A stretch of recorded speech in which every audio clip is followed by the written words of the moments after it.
नमस्कार साथियों, मैं हूं ब्रिजेश शुक्ला और आप देख रहे हैं प्रणाम भारत न्यूज, जिसमें आज हम बात कर रहे हैं उत्तर प्रदेश में एनकाउंटर के इतिहास पर।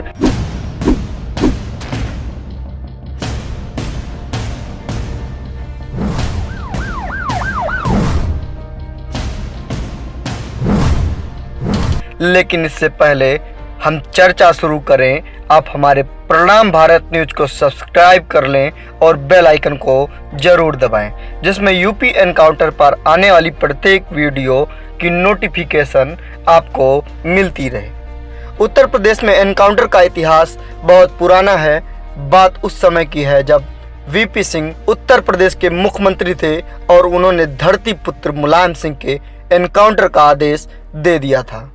तब मुलायम सिंह को एनकाउंटर से चौधरी चरण सिंह ने बचाया था। बात उस समय की है जब मुख्यमंत्री विश्वनाथ प्रताप सिंह ने मुलायम सिंह के एनकाउंटर के आदेश दिए थे, तो मुलायम सिंह यादव एनकाउंटर से जान बचाकर साइकिल पर इटावा से दिल्ली भागे और चौधरी चरण सिंह के शरण ने मुलायम की जान बचाई। इन दिनों कानपुर के कुख्यात विकास दुबे के एनकाउंटर के चलते उत्तर प्रदेश में ये मामला चर्चा का विषय बना है।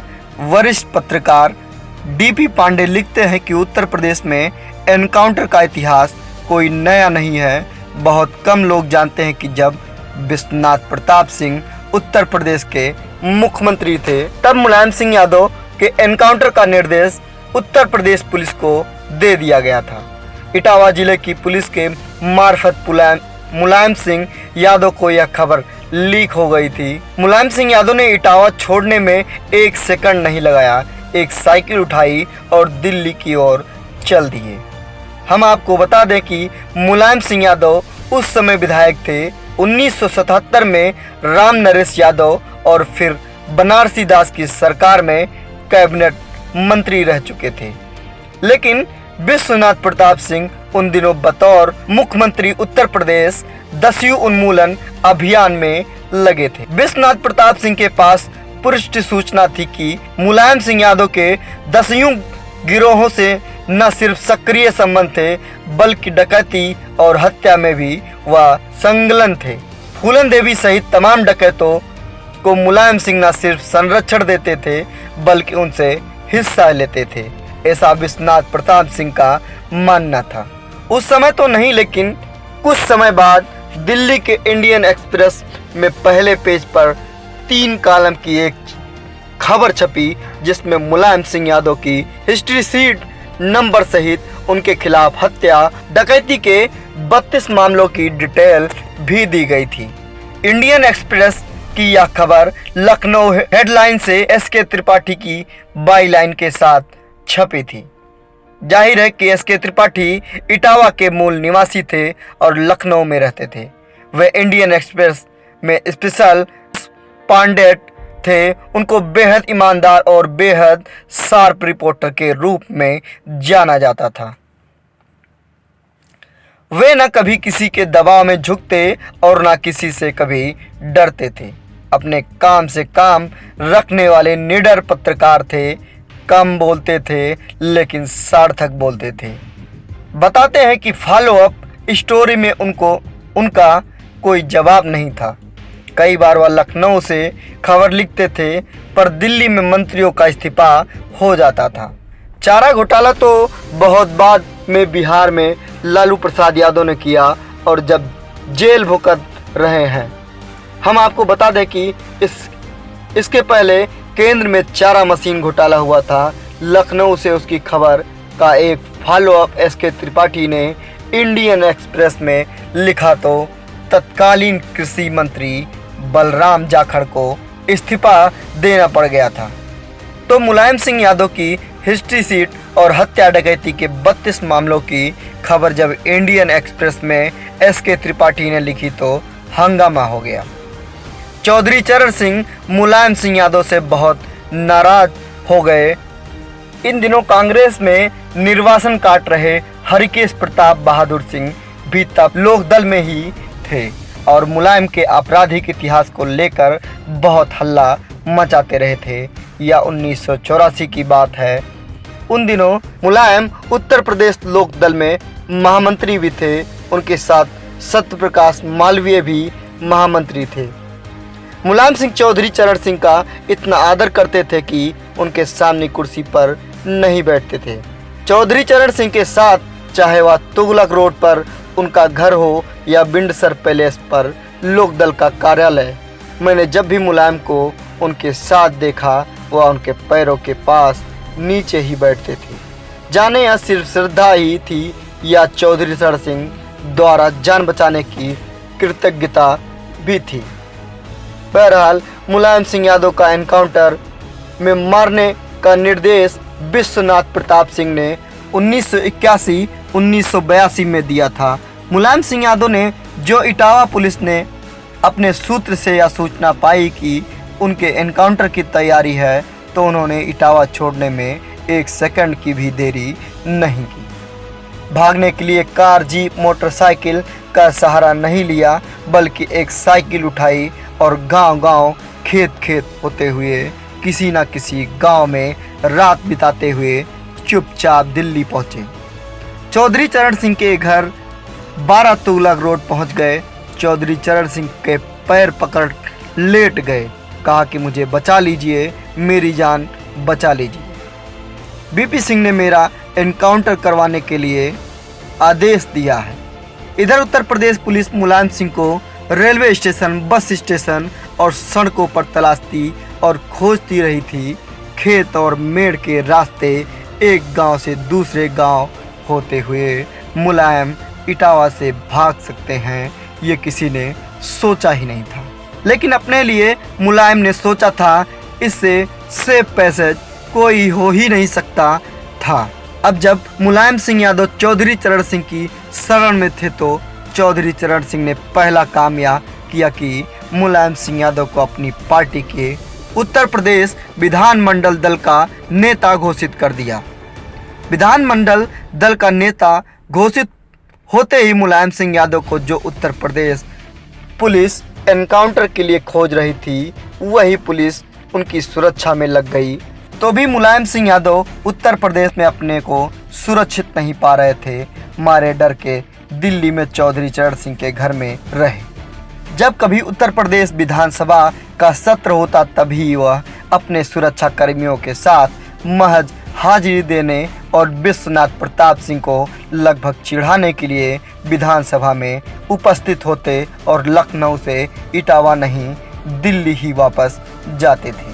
संयोग था कि 28 जून 1982 को फूलन देवी ने बेहमई गांव में एक साथ 22 क्षत्रिय लोगों की हत्या कर दी।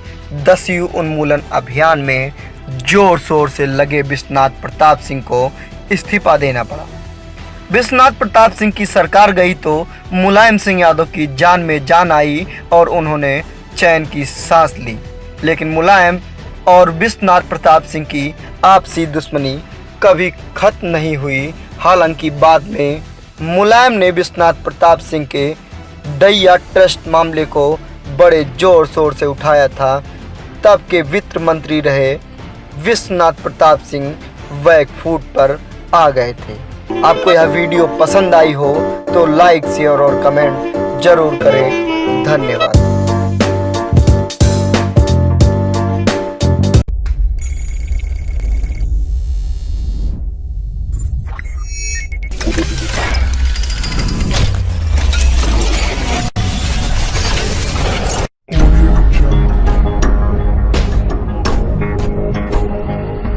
इलाहाबाद का नाम प्रयागराज और फैजाबाद का नाम अयोध्या करने के बाद बस्ती का नाम वशिष्ठ नगर करने की जुगत अब तेज हो गई है। जहां इलाहाबाद और फैजाबाद को सांप्रदायिकता के चश्मे से देखा और दिखाया गया, दोनों शहरों के नाम के बदलाव को सांस्कृतिक संरक्षण के रूप में प्रचारित किया गया।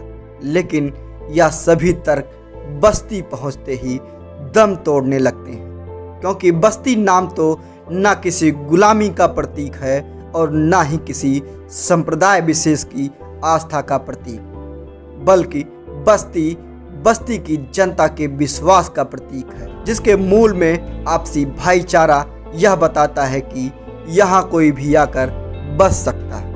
यहाँ बसने वालों से कागज नहीं मांगा जाता, क्योंकि यह कागज पर बना कस्बा नहीं, यहाँ लोगों को भावनात्मक लगाव है जिसकी जड़ें आपको घाट और कब्रिस्तान पर जाकर देखने को मिलेगी, जहाँ पर दोनों के पुरखे विलीन हुए हैं। जिले के बड़े बुजुर्ग पूछने पर बताते हैं कि क्षेत्र में भगवान राम के कुल गुरु वशिष्ठ जी रहा करते थे, जिसके नाम पर शहर का नाम बस्ती पड़ा।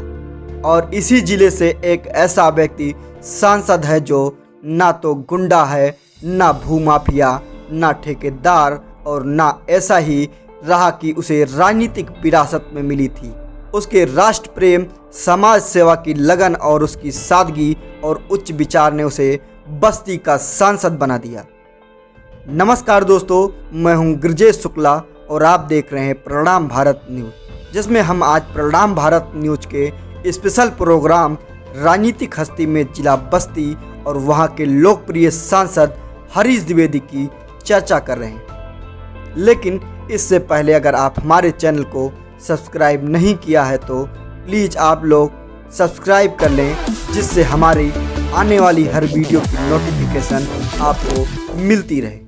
प्रदेशों का प्रदेश कहे जाने वाले उत्तर प्रदेश का 7वां सबसे बड़ा जिला बस्ती 70 सालों से पिछड़े होने के बावजूद अपनी एक पहचान रखता है। बस्ती शब्द ही जितना सादगी भरा है, उतना ही यहाँ के सांसद जी भी सादा जीवन और उच्च विचार वाले हैं। हरीश द्विवेदी सांसद होने के बावजूद भी वह लोगों के बीच सादगी भरे तरीके से बिना गाड़ियों के काफिले, वहीं भगवाधारी कपड़े और मीठी भाषा के साथ अपने लोगों के बीच बोलते मिलते देखा जाता है। इसे संघ का असर कहें या ब्राह्मण परिवार का संस्कार। हरीश द्विवेदी का जन्म 22 अक्टूबर 1973 को बस्ती जिले के तेलियाजोत ग्राम के यशोदा दुबे और साधु शरण दुबे के घर एक माध्यम परिवार में हुआ था। प्राथमिक विद्या पूरी करने के बाद उन्होंने गोरखपुर विश्वविद्यालय से राजनीतिक विज्ञान में एमए की डिग्री प्राप्त की। इस दौरान वह अखिल भारतीय विद्यार्थी परिषद से भी जुड़े रहे, जबकि अपने इंटरमीडिएट की पढ़ाई के समय ही वह संघ से जुड़कर समाज सेवा और संघ में मुख्य शिक्षक का दायित्व निभा रहे थे। इस तरह वो आरएसएस में कार्य करते रहे और इलाहाबाद में अखिल भारतीय विद्यार्थी परिषद के संगठन मंत्री बनकर कार्य करते रहे। 2012 तक वह संघ और एबीवीपी के लिए कार्य करते रहे। 2012 में जब प्रदेश में विधानसभा की चुनाव हो रहे थे तो संगठन के कहने पर बीजेपी ने बस्ती के सदर सीट से उन्हें टिकट दिया, लेकिन प्रदेश में सपा लहर के आगे 30,000 वोटों से संतोष करना पड़ा और हार झेलनी पड़ी। लेकिन जब देश में 2014 में 16वीं लोकसभा के चुनाव हो रहे थे तो 61 लोकसभा सीट बस्ती से टिकट हरीश द्विवेदी को एक बार फिर भारतीय जनता पार्टी ने दिया, जबकि उनके सामने सपा के बाहुबली मंत्री राजकिशोर सिंह के भाई बृजकिशोर सिंह सामने थे और जोरदार टक्कर दे रहे थे, जिसके बावजूद द्विवेदी ने उन पर 35,000 वोटों से जीत हासिल की। और जब लोकसभा के चुनाव 2019 में फिर हुआ तो बीजेपी ने अपना विश्वास कायम रखा और टिकट बीजेपी ने हरीश द्विवेदी को दिया और फिर द्विवेदी ने दूसरी बार भी 28,000 वोटों से जीत दर्ज की, जबकि इस बार सपा बसपा गठबंधन के अंतर्गत सीट बसपा के खाते में गई थी और बस्ती के ही पुराने और दिग्गज नेता राम प्रसाद चौधरी उनके सामने थे और हरीश द्विवेदी को जबरदस्त टक्कर दे रहे थे। लेकिन चढ़ाव उतार के बीच अंत में जीत द्विवेदी की हुई। इसके उनके कारण हैं, एक तो द्विवेदी की बेदाग छवि, लोगों के बीच लोकप्रियता, जनता से उनका जुड़ाव। जिले में लगभग 50% गांवों तक बिजली नहीं थी, वहां बिजली लगवाना, भ्रष्टाचार खत्म करने को प्राथमिकता, लोगों को आवास दिलाना, कोटेदारों की मनमानी पर लगाम लगाना, प्रधानों की निरंकुशता पर अंकुश लगाना, जिले में रोटी कपड़ा मकान, शिक्षा, स्वास्थ्य, बिजली, पानी, सड़क की समुचित व्यवस्था करना माननीय सांसद जी का विशेष लक्ष्य रहा है। हरीश द्विवेदी जी ने वादा नहीं इरादों को पूरा किया। आप अपने कमेंट के माध्यम से हमारे वीडियो और बस्ती सांसद की कमियों के बारे में जरूर बताएं। धन्यवाद।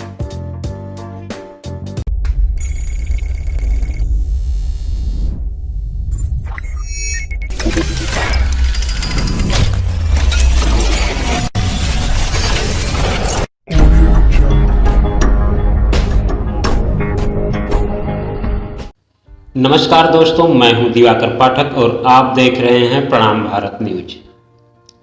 और प्रणाम भारत न्यूज आज देश के वामपंथी सेकुलर कांग्रेसियों, सपाइयों, बसपाइयों से कुछ यक्ष प्रश्न कर रहा है, जिसका जवाब आप लोगों को देना होगा।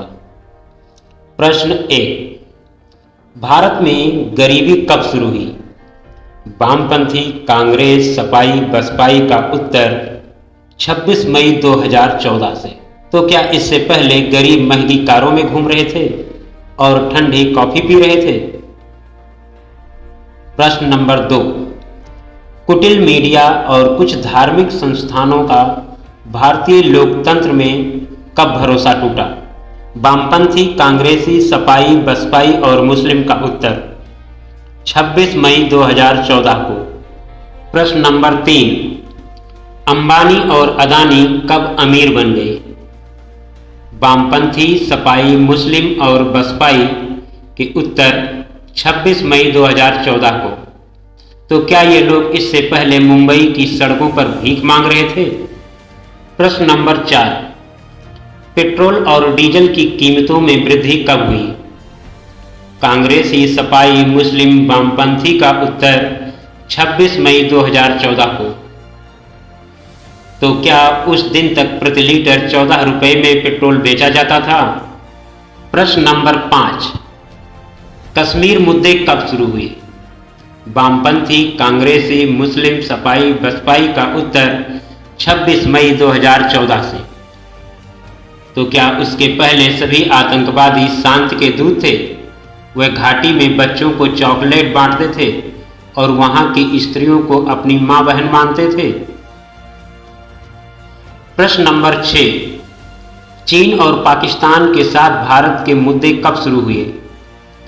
कांग्रेसी, वामपंथी, सपाई, बसपाई और मुस्लिम के उत्तर 26 मई 2014 से। तो क्या इससे पहले पाकिस्तान और चीन ने भारतीयों को बहुत प्यार करते थे? उन्हें देखते ही गले लगा लेते थे? प्रश्न नंबर 7, लोगों को कब पता चला कि विदेशी बैंकों में भारतीयों का कालाधन जमा है? कांग्रेसी, सपाई, वामपंथी, मुस्लिमों का उत्तर 26 मई 2014 को। तो क्या इससे पहले भारतीयों को ब्लैक मनी के बारे में कुछ पता नहीं था? उन्होंने सोचा था कि जिन नोटों पर काली इंक गिर जाती है वह कालाधन होता है और उसे साफ करने के लिए विदेश भेजा जाता है। प्रश्न नंबर 8, असहिष्णुता शब्द का आविष्कार कब किया गया? वामपंथी, कांग्रेसी, सपाई, बसपाई और मुस्लिम का उत्तर 26 मई 2014 को। तो क्या सच में इसी दिन यह शब्द शब्दकोश में जोड़ा गया? इसके पहले लोगों को यह पता भी नहीं था कि इस चीज को पुरस्कार वापस करके महसूस किया जा सकता है। प्रश्न नंबर 9, भारत में किसानों की आत्महत्या कब शुरू हुई? वामपंथी, मुस्लिम, सपाई, बसपाई और कांग्रेस का उत्तर 26 मई 2014 से। तो क्या पहले किसान ओडी, टोयोटा जैसी कार में घूमते थे? यूरिया की क्या होम डिलीवरी होती थी? वह फ्री में 24 घंटे बिजली पानी मिलता था? क्या फसल बोने के तुरंत बाद सौदे हो जाते थे? व्यापारी एडवांस जमा कराने को तरसते थे? प्रश्न नंबर 10, हवाई जहाज से उड़कर विदेशी यात्रा करने वाले पहले भारतीय प्रधानमंत्री कौन थे? वामपंथी, कांग्रेसी, मुस्लिम, सपाई, बसपाई के उत्तर नरेंद्र मोदी। तो क्या इससे पहले भारतीय प्रधानमंत्री सपनों में उड़कर विदेश जाते थे? एक समय था कि अफगानिस्तान में बौद्ध मंदिरों को तोपों से उड़ा दिया गया था और आज वहां के राष्ट्रपति हमारे मुल्क देश पे आतंकवादी हमला हुआ तो उन्होंने दक्षेस सम्मेलन में पाक जाने से मना कर दिया। एक समय था जब ईरान हमारी एक नहीं सुनता था। आज उन्होंने भारत को चाबहार बंदरगाह बनाने और ईरान में अपनी फौजें रखने की इजाज़त दे दी। साथियों, एक समय था कि नॉर्थ ईस्ट में टेररिस्ट हमला करके म्यांमार भाग जाते थे। आज वहाँ की सरकार के सहयोग से इंडियन आर्मी ने वहीं जाके उनके टेररिस्ट कैंप तबाह कर दिए। मित्रों, एक समय था जब खाड़ी देश पाक का साथ देते थे। दाऊद बरसों तक दुबई में शरण लिए रहा। आज सऊदी अरब ने दाऊद की संपत्ति जब्त कर ली। एक समय था जब खाड़ी देश भारत को कमज़ोर और गरीब समझते थे। आज अचानक क्या हुआ जो उन्होंने भारत के पीएम के आगमन पे अपने यहाँ पहला हिंदू मंदिर बनाने के लिए ज़मीन दे दी। आज अचानक क्या हुआ जो बुर्ज खलीफा तिरंगे में रंगा दिखने लगा। आज अचानक क्या हुआ जो हमारी 26 जनवरी की परेड में यूएई का फौजी दस्ता शामिल हुआ। आज अचानक क्या हुआ जो भारत में इतनी हिम्मत आ गई कि चीन के अरुणाचल के बॉर्डर में सड़क बना ली, हवाई पट्टी बना ली, 100 मिसाइलें भी तैनात कर दी और टैंक की डिवीज़न पोस्ट कर दी। आज अचानक क्या हुआ जो यूएसए के नवनिर्वाचित प्रेसिडेंट ने सबसे पहले भारत के पीएम को फ़ोन करके आभार व्यक्त किया। आज अचानक क्या हुआ जो ऑस्ट्रेलिया इंडिया को यूरेनियम देने को राजी हो गया। आज अचानक जापान ने इंडिया के साथ युद्धाभ्यास किया। प्रश्न, क्या भारत में नरेंद्र मोदी के अलावा वर्तमान नेताओं जैसे कि लालू, मुलायम, अखिलेश, मायावती, सोनिया, राहुल, ममता, केजरीवाल आदि में कोई नेता है इस कैलिबर का जो इस प्रकार विश्व को झुका ले? बंधुओं, अब फैसला आपको करना है कि घर में ही युद्ध करने वाला चाहिए या घर द्वार त्याग कर मातृभूमि को समर्पित ऐसा ओजस्वी प्रधानमंत्री मोदी। वीडियो अगर आपको पसंद आई हो तो लाइक, शेयर और कमेंट जरूर करें।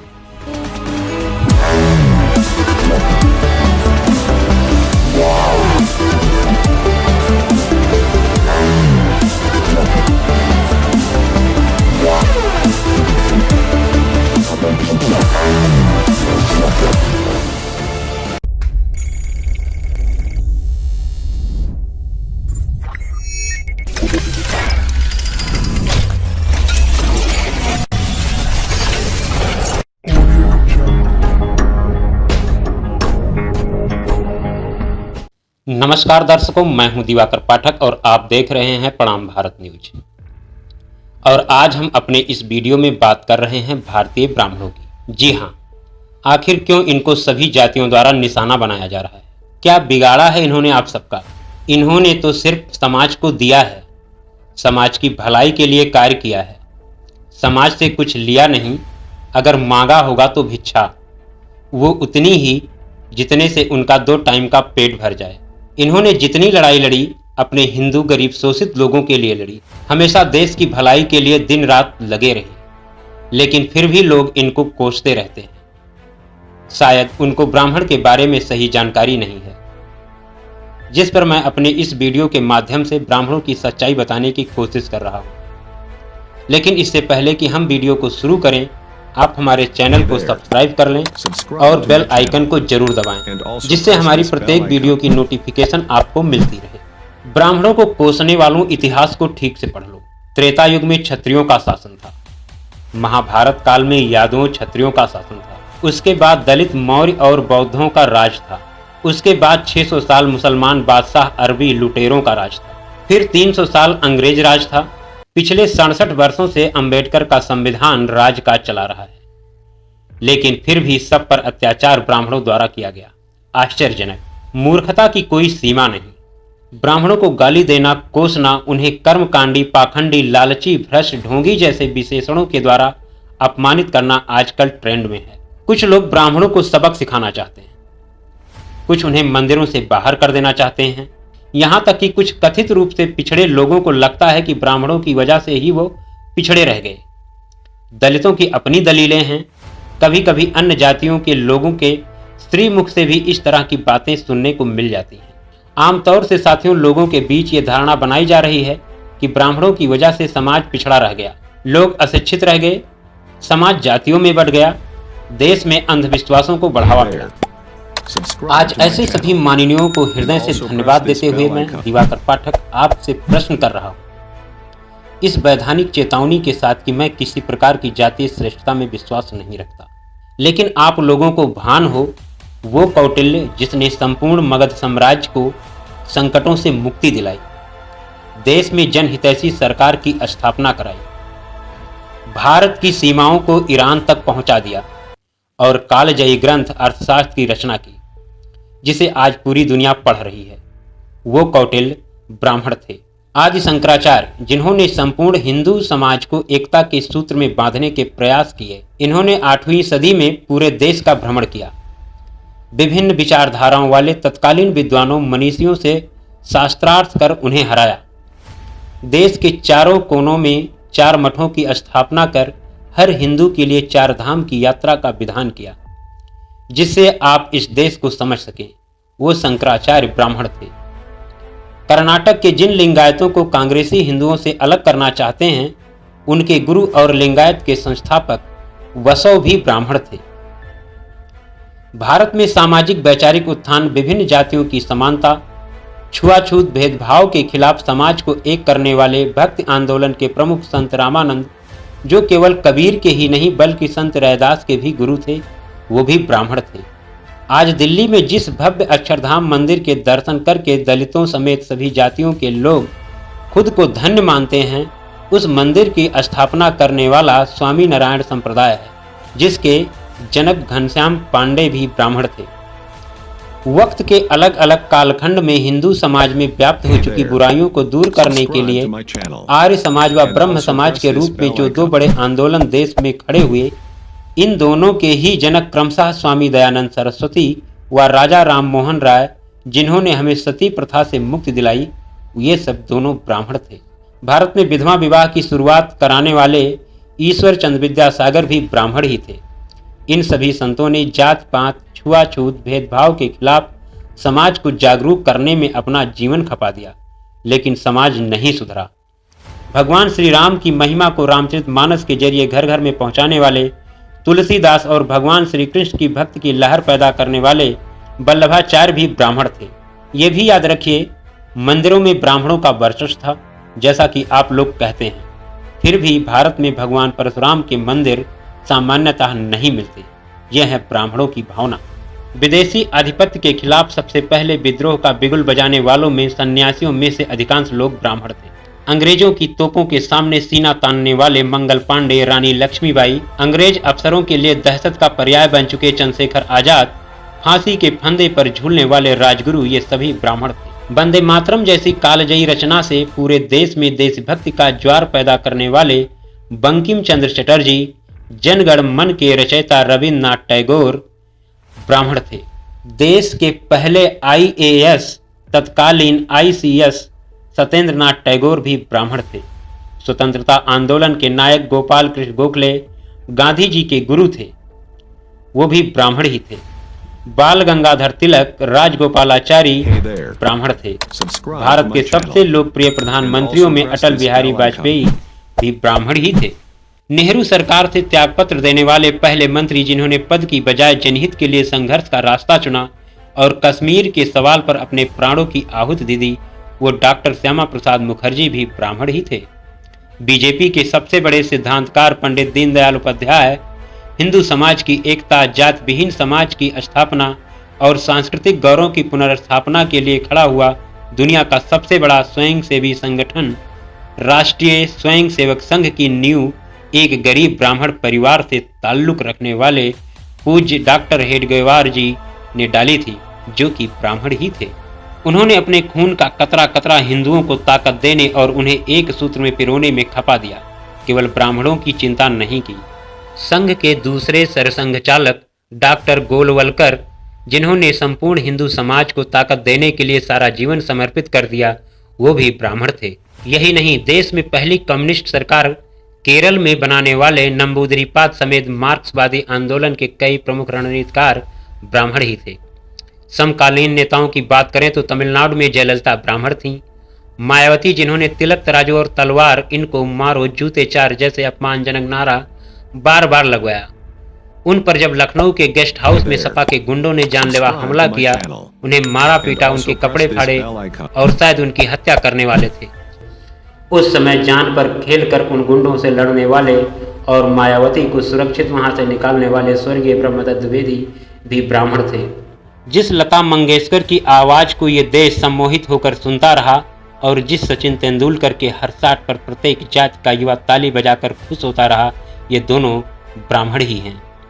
फिर भी जिन्हें लगता है कि ब्राह्मण केवल मंदिर में घंटा बजाना जानता है, वो ये भी जान लें कि भारत के इतिहास का सबसे महान घुड़सवार, योद्धा और सेनानायक, जो 20 साल के अपने राजनीतिक जीवन में कभी कोई युद्ध नहीं हारा, जिसने मुस्लिम शासकों के आतंक से कराहते देश में भगवा पताकाओं को चारों दिशाओं में लहरा दिया और जिसे बाजीराव मस्तानी फिल्म में देखकर आपने भी तालियां ठोकी होंगी, वो बाजीराव बल्लाल भी ब्राह्मण था।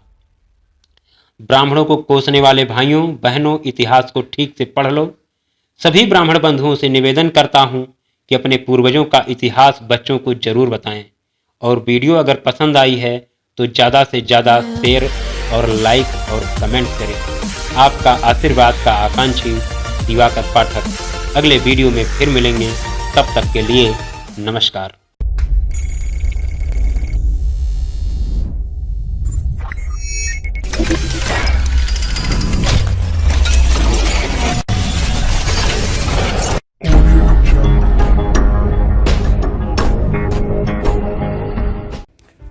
यूपी में मचा है हाहाकार, यूपी का ब्राह्मण हुआ है लाचार। कुछ तो करो तारणहार, रोती यूपी सिसकती यूपी, मरता ब्राह्मण मुर्द घाटों पर जलता ब्राह्मण।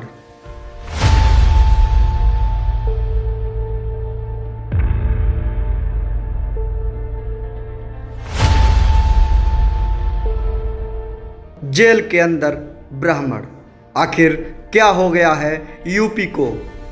यूपी के ब्राह्मणों को किसकी नज़र लग गई? यूपी धरा के देवताओं को कहते हैं। यूपी तो भाईचारे, अमन और चैन का प्रदेश है, लेकिन यूपी तो अब बयान बहादुरों और हिटलर की हो गई है। कहते हैं कि दिल्ली का रास्ता यूपी से होकर जाता है। कैसे जाएंगे महाराज आप दिल्ली? कम लिखूंगा लेकिन पूरा लिखूंगा, अगर उठा ली कलम तो तुम्हारी औकात लिख दूंगा। नमस्कार दोस्तों, मैं हूं ब्रजेश शुक्ला और आप देख रहे हैं प्रणाम भारत न्यूज, जिसमें आज हम बात कर रहे हैं उत्तर प्रदेश के सबसे ज्वलंत मुद्दे पर।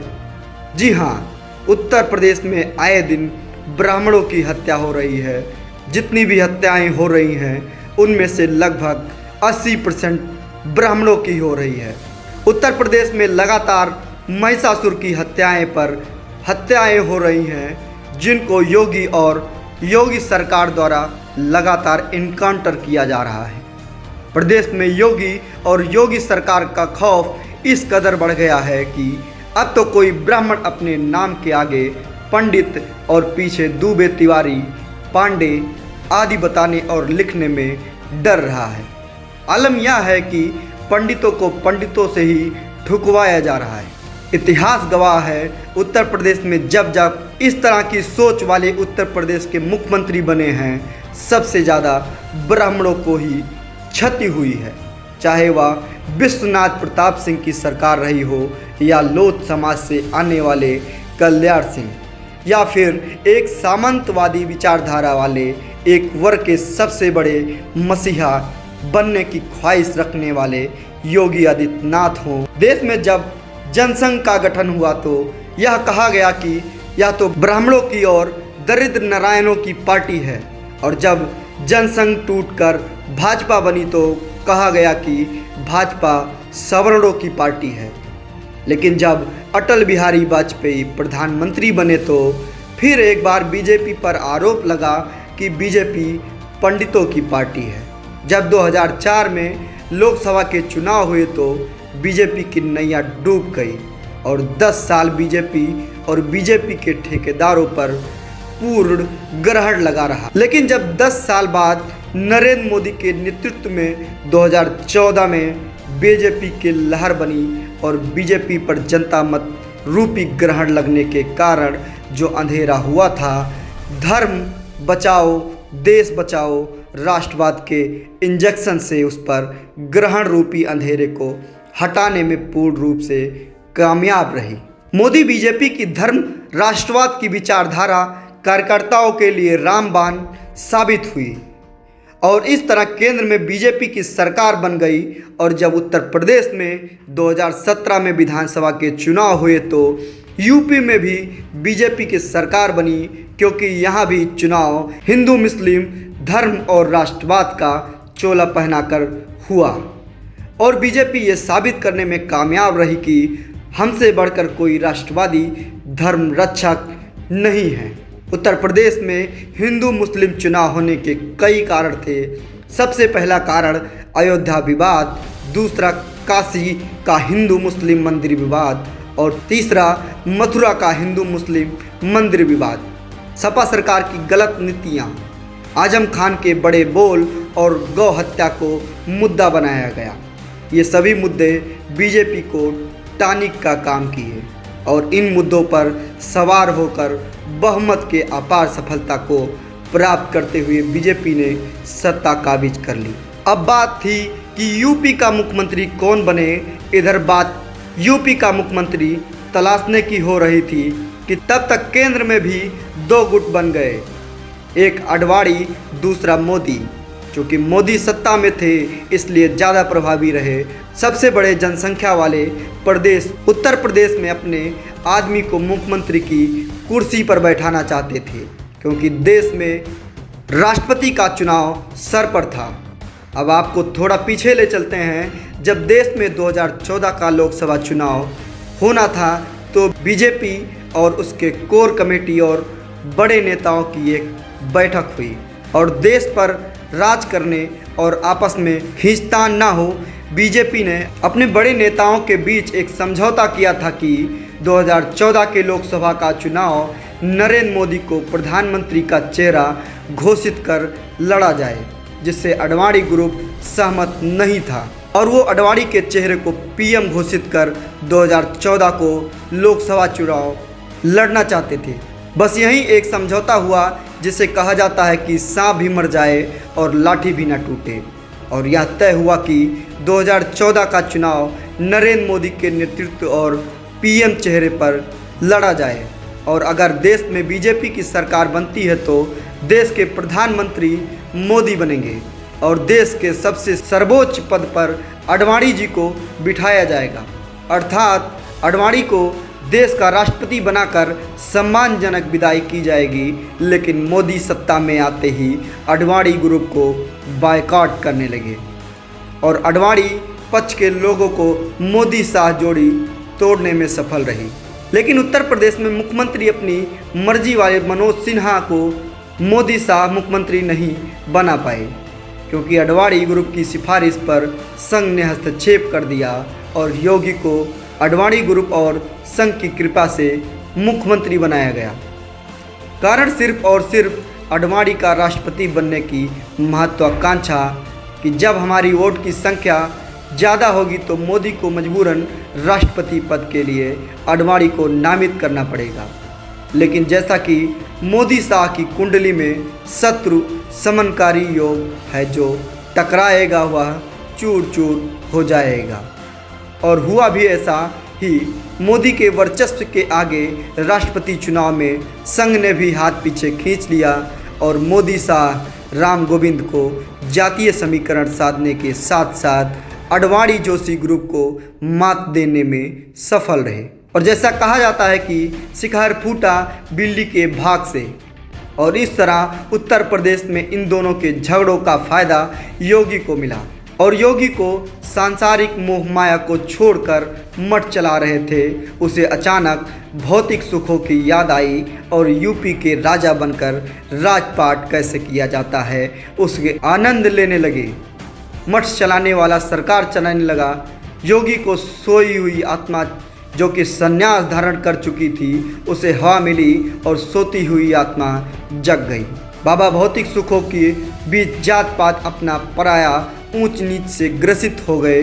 इसका सीधा उदाहरण हिंदू वाहिनी में देखने को मिला है। उत्तराखंड भले ही उत्तर प्रदेश से अलग हो गया हो, अजय सिंह बिष्ट योगी आदित्यनाथ हो गए हों, लेकिन उनका दिल दिमाग और हाथ समाज के एक खास वर्ग के लिए धड़कता है। इस तरह जब योगी उत्तर प्रदेश के मुख्यमंत्री बने तो गुंडों का सफाया करने के नाम पर सबसे पहले गोरखपुर में ही हरशंकर तिवारी से भिड़े, क्योंकि गोरखपुर में जितने बड़े योगी बाहुबली हैं और जिस तरह इनका मठ अपराधियों को पनाह देता है, उसी तरह हरशंकर तिवारी इनसे पहले से ये काम करते रहे। गोरखपुर में दो ही लोग और दो ही जगह जानी जाती है और दोनों जगह लोग पैर छूने जाते हैं, एक योगी से मिलने गोरखनाथ मंदिर तो दूसरा हरशंकर तिवारी हाता। इस तरह गोरखपुर में दोनों के बीच लगातार आपसी मनमुटाव बना रहा और आज भी बना है, क्योंकि एक जंगल में दो शेर कैसे रह सकते हैं। योगी को सत्ता मिली तो सबसे पहले हरशंकर तिवारी के हाथे पर ही छापा पड़ा और उनकी जड़ों को उखाड़ने की कोशिश की गई, लेकिन बाबा तो बाबा निकले और योगी को मात देने में सफल रहे। वहीं से योगी के दिमाग में ब्राह्मण समुदाय उनके आंखों में खटकने लगा। बाबा ने बड़ी बड़ी पोस्टों पर क्षत्रिय समाज को नियुक्त करना शुरू किया। इसका उदाहरण ओपी सिंह के रूप में बखूबी समझा जा सकता है।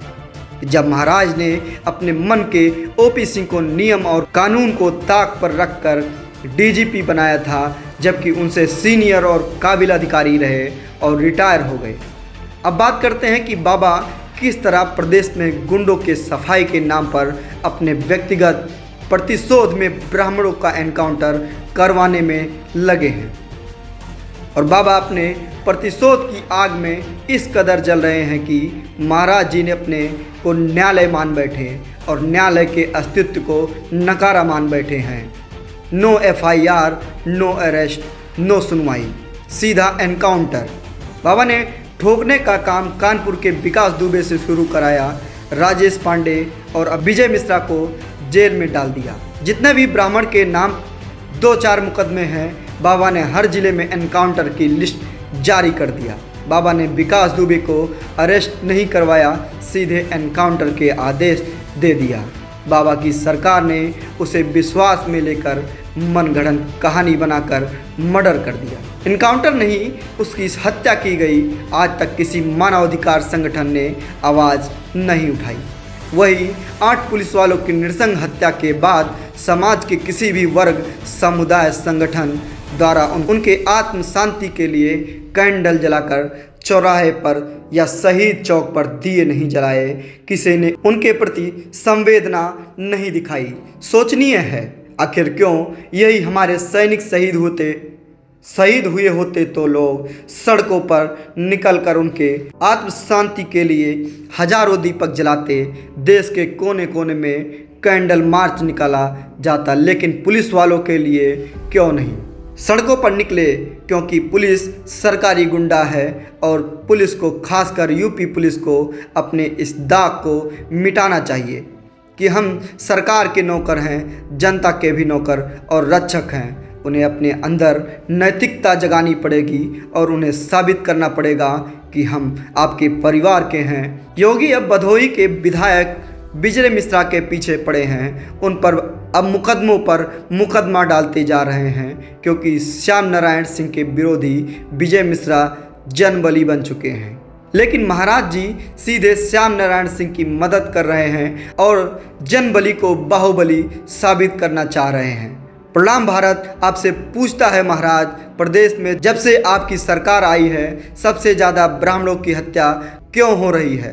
ब्रजेश सिंह बनारसी पर 106 मुकदमा, धनंजय सिंह जौनपुर 46 मुकदमा, ब्रिजभूषण सिंह गोंडा 84 मुकदमा, सोनू सिंह सुल्तानपुर 55 मुकदमा, मोनू सिंह सुल्तानपुर 53 मुकदमा, संग्राम सिंह बिजनौर 55 मुकदमा, बादशाह सिंह महोबा 88 मुकदमा, उदयभान सिंह भदोही 83 मुकदमा, राजा भैया प्रतापगढ़ 40 मुकदमा। ऐसे तमाम नाम हैं जिन पर कार्रवाई क्यों नहीं हो रही? आखिर कौन है ये लोग जिस पर आपकी पुलिस डंडा नहीं चला पा रही? आखिर क्या मजबूरी है? महाराज आपकी क्या ये जातिगत मोह है? आप तो सन्यासी हैं, फिर कैसा भाई भतीजावाद? क्यों इन लोगों के मुकदमे वापस लिए गए? आपके इस कृत्य के कारण हाई कोर्ट को पूछना पड़ा कि क्यों इन लोगों के मुकदमे वापस लिए जा रहे हैं। क्या ये समाज सेवी हैं या आप बिरादरी निभा रहे हैं? आखिर किसकी हिम्मत थी कि इन लोगों पर फर्जी मुकदमा दर्ज करा दिया और पुलिस ने दर्ज कर लिया? ये सारे मुकदमे फर्जी नहीं हैं, आप इसे फर्जी बता रहे हैं। आप ही न्यायालय हो गए हो। देश के एक नियम, एक कानून, एक संविधान से चलता है, भेदभाव से नहीं। नारा देंगे सबका साथ सबका विकास, लेकिन भेदभाव जारी है। आखिर ये लोग कब जेल जाएंगे? इनका इनकाउंटर कब होगा? राम राज कब आएगा? पहले बाबा यादवों के पीछे पड़े, लेकिन जब यादव समाज द्वारा आवाज़ उठाई गई तो बाबा को समझ में आया कि सत्ता बदल सकती है और अखिलेश की अभी बहुत कम उम्र है और दोबारा सीएम बन सकता है, फिर अपने लोगों के पीछे पड़ सकता है। तब जाकर फर्जी एनकाउंटर से यादवों को राहत मिली, लेकिन ब्राह्मण को बाबा से प्रकोप से राहत कब मिलेगी या तो सिर्फ ईश्वर जानता है। ब्राह्मण तो प्रणाम करने मात्र से अपना सब कुछ न्यौछावर कर देते हैं, लेकिन आज इनकी कोई सुनवाई नहीं है। इतिहास पढ़ो तो भी अपने समाज के लिए लड़ा, वही उसके लिए पूजनीय हुआ। अंबेडकर हो या मायावती हो या अखिलेश, ये लोग अपने समाज के लिए लड़े तो आज अपने समाज के लिए पूजनीय हो गए। आखिर आपकी बुद्धि कब आएगी? आपके लिए लड़ने कौन आएगा? देवमानी दुबे ने बाबा से विधानसभा में सवाल पूछा, क्यों उत्तर प्रदेश में ब्राह्मण मारे जा रहे हैं? गौरक्षा में तो आप कामयाब रहे, लेकिन पंडितों को कैसे सुरक्षा देंगे? बाबा निरंतर थे, लेकिन काम निरंतर से नहीं चलेगी। अपने लिए ना सही, अपने समाज आने वाली नस्लों को सुरक्षित भविष्य के लिए आवाज़ उठाइए। कहते हैं जनता की आवाज़ भगवान की आवाज़ होती है। यह याद रखो कि हम इतिहास को लिखने वाले लोग हैं। जब हमारी बात देवता नहीं सुनते तो हम देवता बदल देते हैं। अगर मुख्यमंत्री या सरकार बात को नहीं सुनती है तो हम सरकार बदल देंगे। विकास वही हुआ है, सुरक्षा उसी को मिली है जो संगठित है। अगर आपको वीडियो पसंद आई हो तो लाइक, शेयर और कमेंट जरूर करें और ज़्यादा से ज़्यादा शेयर करें। धन्यवाद। अगले वीडियो में फिर मिलेंगे, तब तक के लिए नमस्कार। नमस्कार, मैं हूँ दिवाकर पाठक और आप देख रहे हैं प्रणाम भारत न्यूज। और आज हम बात कर रहे हैं रामानंद सागर की रामायण में सुग्रीव का अभिनय करने वाले श्याम सुंदर कालानी की। जी हाँ, रामानंद सागर की रामायण में सुग्रीव का किरदार निभाने वाले श्याम सुंदर कालानी का बीते दिनों निधन हो गया, जिसकी खबर कोरोना के आगे किसी मीडिया चैनल ने 2 मिनट की भी कवरेज नहीं दी। ये तो धन्य हो सोशल मीडिया का, जिसने उस महान आत्मा के स्वर्गवास सिधारने की जानकारी लोगों को पहुंचाई। श्याम सुंदर के निधन पर रामानंद सागर रामायण में प्रभु श्री राम का किरदार निभाने वाले अरुण गोविल ने सोशल मीडिया पर श्रद्धांजलि दी। रामानंद सागर की रामायण में सुग्रीव का किरदार निभाने वाले अभिनेता श्याम सुंदर कालानी ने दुनिया को अलविदा कह दिया है। इस खबर के आते ही सोशल मीडिया यूजर श्याम सुंदर कालानी और सुग्रीव को श्रद्धांजलि दे रहे हैं। वहीं रामायण में राम का किरदार निभाने वाले अभिनेता अरुण गोविल ने भी श्याम सुंदर को श्रद्धांजलि दी। रामानंद सागर की रामायण में राम बने अरुण गोविल ने अभिनेता श्याम सुंदर कालानी को याद करते हुए श्रद्धांजलि दी। अरुण गोविल ने लिखा कि सुग्रीव के निधन की खबर सुनकर मैं बहुत दुखी हूँ। उन्होंने कहा कि श्याम सुंदर रामानंद सागर की रामायण में सुग्रीव का किरदार निभाया था। वह बहुत अच्छी शख्सियत और सज्जन व्यक्ति थे। ईश्वर उनकी आत्मा को शांति दे। हम आपको बता दें कि रामानंद सागर रामायण दूरदर्शन पर एक बार फिर से प्रस्तुत किया जा रहा है। ऐसे में रामानंद की रामायण के सभी कलाकार भी सुर्खियों में बने हुए हैं। इस बीच सुग्रीव के निधन की खबर आने से दर्शकों के बीच शोक व्याप्त है। लोगों के द्वारा उन्हें श्रद्धांजलि दी जा रही है। सूत्रों के मुताबिक श्याम सुंदर कालानी ने अपने करियर की शुरुआत रामायण से ही की थी। हालांकि बाद में उन्होंने ज़्यादा काम नहीं किया। बात रामायण में श्याम सुंदर के किरदार की करें तो सुग्रीव की भूमिका भगवान राम के वनवास के दौरान सामने आई थी। वानर राज सुग्रीव सीता माता की खोज और राक्षस राज रावण से युद्ध में भगवान राम की मदद करते हैं। सूर्यपुत्र सुग्रीव और भगवान राम की मुलाकात और मित्रता हनुमान जी ने कराई थी। भगवान राम ने सुग्रीव को अपने अभिन्न मित्र का दर्जा दिया था और गौरतलब है कि रामायण में राम का किरदार अरुण गोविल, लक्ष्मण का किरदार सुनील लहरी, माँ सीता का किरदार दीपिका चिखलिया, हनुमान जी का किरदार दारा सिंह और रावण का किरदार अरुण द्विवेदी ने निभाया था। दूरदर्शन पर दोबारा प्रसार में भी रामायण ने लोकप्रियता का न्याय कीर्तिमान बनाया है। बता दें कि 2015 से अब तक प्रसारित हुए किसी भी शो से अधिक टीआरपी रामायण ने बटोरी है। प्रणाम भारत न्यूज परिवार रामायण के सुग्रीव को सच्ची श्रद्धांजलि देता है।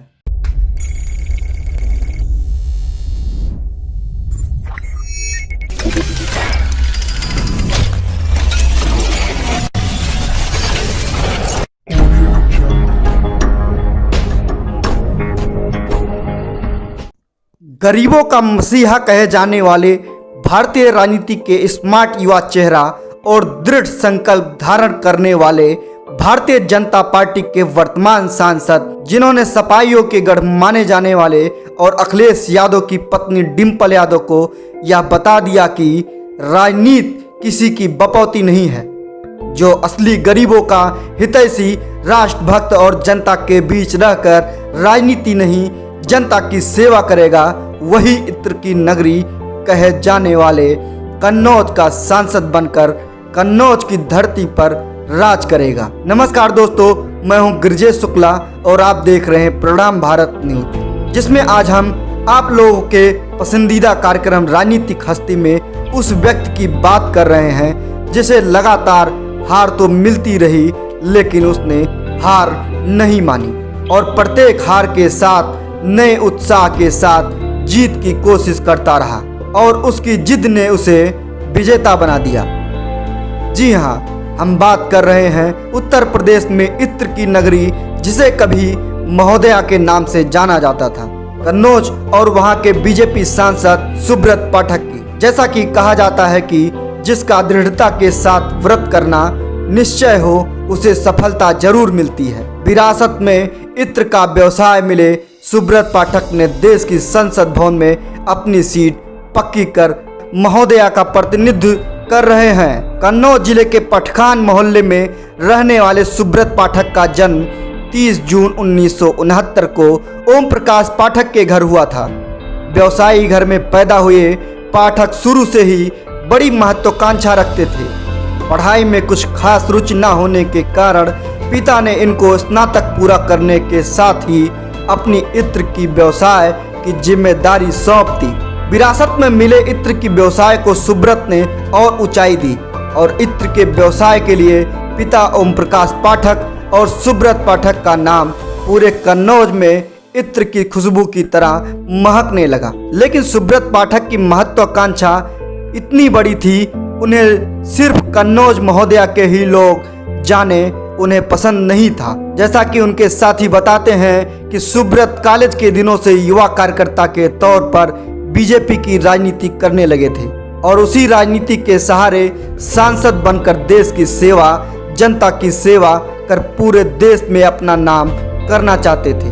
वो लगातार लोगों के बीच बने रहे और बीजेपी को इस तरह 2019 के लोकसभा चुनाव में समाजवादी पार्टी के गढ़ इत्र की नगरी कन्नौज से भाजपा को जीत की सुगंध सुब्रत पाठक के माध्यम से मिली।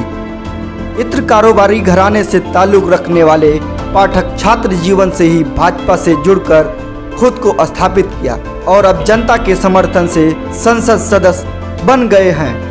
हम आपको बता दें कि बीजेपी ने 21 वर्ष बाद कन्नौज में परचम लहराया है।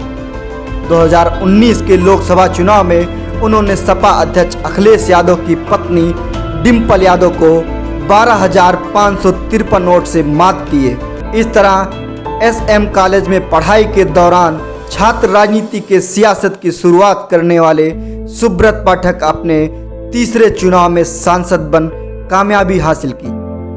सांसद बनने से पहले वो भाजपा और उससे जुड़े संगठनों में सक्रिय रहे। भाजयुमो के अध्यक्ष से लेकर जिला अध्यक्ष तक के सफर के दौरान उन्होंने भाजपा को मजबूत करने में अहम भूमिका निभाई।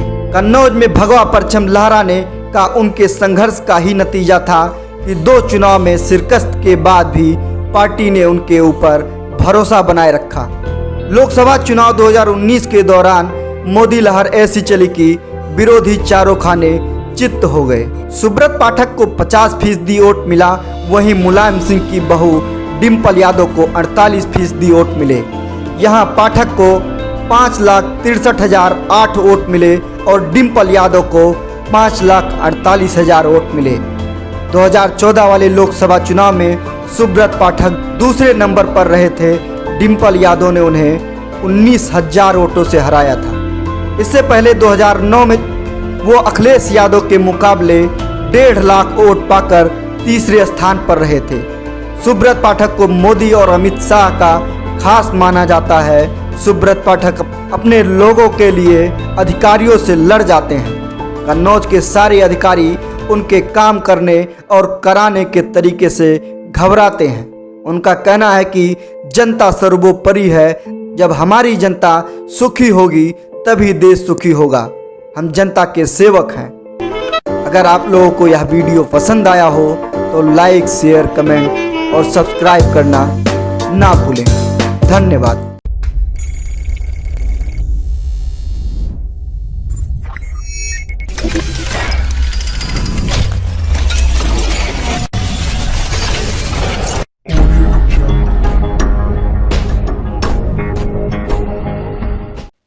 नमस्कार दोस्तों, मैं हूं दिवाकर पाठक और आप देख रहे हैं प्रणाम भारत न्यूज, और जिसमें आज हम स्टोरी लेके आए हैं गंदी राजनीति का बदबू भरा सत्य, हाथरस कांड, जिसका संपूर्ण घटनाक्रम आपके सामने रखूंगा। लेकिन इससे पहले आप हमारे चैनल को सब्सक्राइब कर लें और बेल आइकन को जरूर दबाएं। कहानी की शुरुआत होती है 2015 के ग्राम पंचायत चुनाव से। हाथरस जिले के दोराऊ निवासी भाजपा सांसद राजवीर दिलेर के परिवार की महिला गांव के ही एक दलित व्यक्ति अशोक कुमार से प्रधानी का चुनाव हार गई। इससे राजवीर बहुत आहत हुए तथा अपनी राजनीतिक पहुंच का प्रयोग दलित प्रधान अशोक कुमार के खिलाफ करना प्रारंभ कर दिया। कई जांच कराई।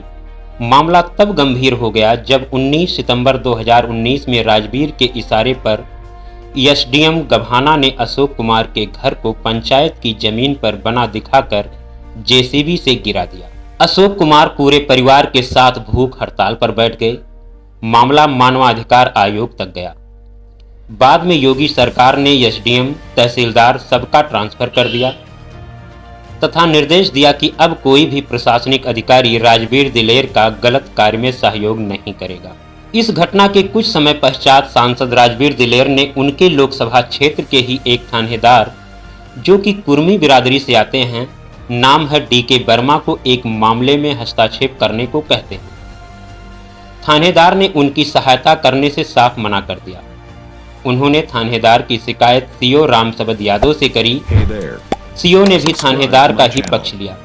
राजवीर ने इन दोनों अधिकारियों की शिकायत उच्चाधिकारियों से किया, लेकिन पूर्व में किए गए अनैतिक कार्यों की वजह से उच्चाधिकारियों ने भी राजवीर की कोई सहायता करने में असमर्थता जताई।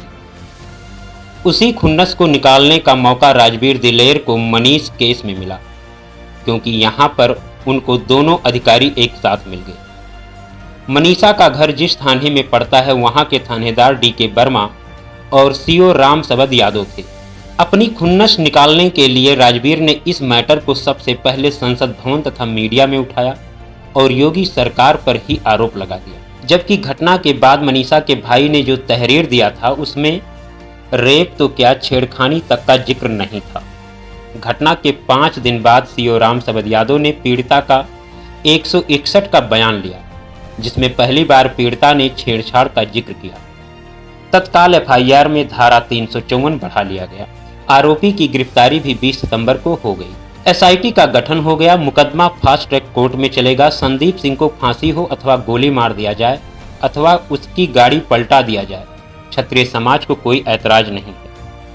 लेकिन लवकुश, जो कि अपनी मां के, मनीषा की मां के साथ उसी खेत में काम कर रहा था, जब मनीषा का गला संदीप ने दबाया तो चिल्लाने की आवाज़ सबसे पहले एक ट्रैक्टर चालक ने सुनी। जो अपने ट्रैक्टर से जुताई करने आया था। ट्रैक्टर खड़ा करके खेत में काम कर रही मनीषा तथा लवकुश की मां से बात कर रहा था। मनीषा की मां तथा लवकुश की मां ने मनीषा को संभाला, लवकुश को पानी लाने के लिए घर भेजा। ट्रैक्टर चालक ने ही फोन करके मनीषा के भाई को सूचना दिया। लवकुश पानी लेकर आया।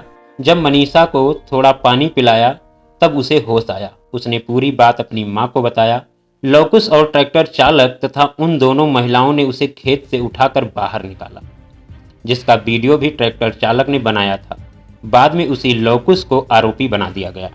अब मुख्य मुद्दा यह है कि क्या भाजपा के सांसद राजवीर सिंह दिलेर ने जो किया उसे जायज ठहराया जा सकता है?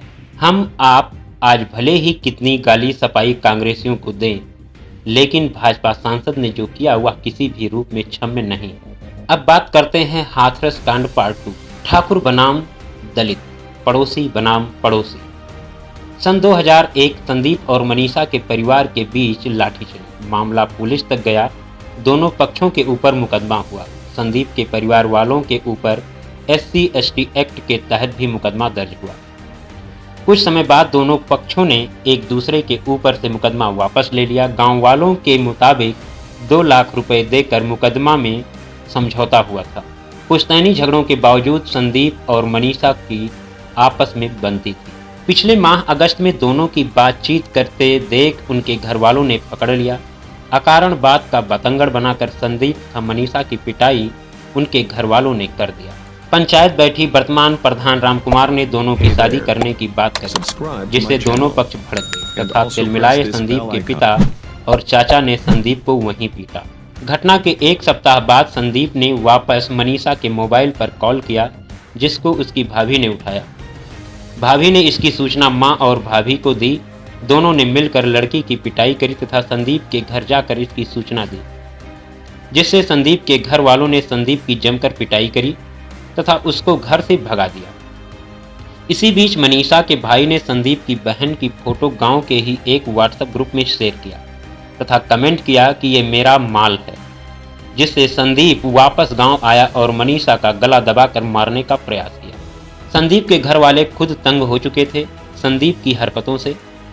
गांव वाले मांग कर रहे कि यदि पुलिस कॉल डिटेल निकाल ले संदीप और लड़की के भाई के मोबाइल का तो सारा मामला क्लियर हो जाएगा। एक अन्य आरोपी रामू अपने गांव से 40 किलोमीटर दूर एक आइसक्रीम की फैक्ट्री में काम करने जाता है, जहां का CCTV फुटेज पुलिस के पास है, जिसमें वो घटना वाले दिन से लेकर जब तक उसको पुलिस ने पकड़ा नहीं तब तक जाता रहा। उसका नाम तो लड़की के घर वालों ने भी नहीं डलवाया, बल्कि राजवीर की लड़की मंजू ने अपने फेसबुक पेज पर लिया था। पुलिस ने पूछताछ के लिए पकड़ा तो मीडिया ने इतना तांडव मचा दिया कि SO DK वर्मा की मजबूरी बन गई, उसको छोड़ नहीं सकते थे। CO राम सबद यादव को तो समाजवादी पार्टी का एजेंट बता दिया राजवीर दिलेर। विपक्षियों में खलबली मच गई। जल्द ही पीड़ित परिवार का नार्को टेस्ट न हो, इसके लिए कोर्ट भी जा सकते हैं। नार्को टेस्ट में अगर ये पूरा मैटर प्रोपोगंडा निकला तो पीड़िता को दी गई सरकारी सहायता भी वापस ले ली जाएगी। जेल अलग से जाएंगे। संबंधित नेताओं और मीडिया कर्मियों को भी योगी बाबा बख्शेंगे नहीं। कुल मिलाकर अब यही है कि अगर इस मैटर में थोड़ी भी गड़बड़ी किसी के द्वारा भी मिली तो वह लंबे फटके में जाएगा और पीड़ित परिवार ने जो कुछ भी इल्ज़ाम पुलिस अथवा आरोपियों पर लगाए हैं, अगर उनमें सच्चाई नहीं मिली तो उनकी लंका लग जाएगी। कांग्रेसियों और मीडिया कर्मियों के चक्कर में मिली मदद भी हाथ से जाएगी और कानूनी कार्रवाई भी होगी। अगले स्टोरी के साथ फिर मिलेंगे, तब तक के लिए नमस्कार।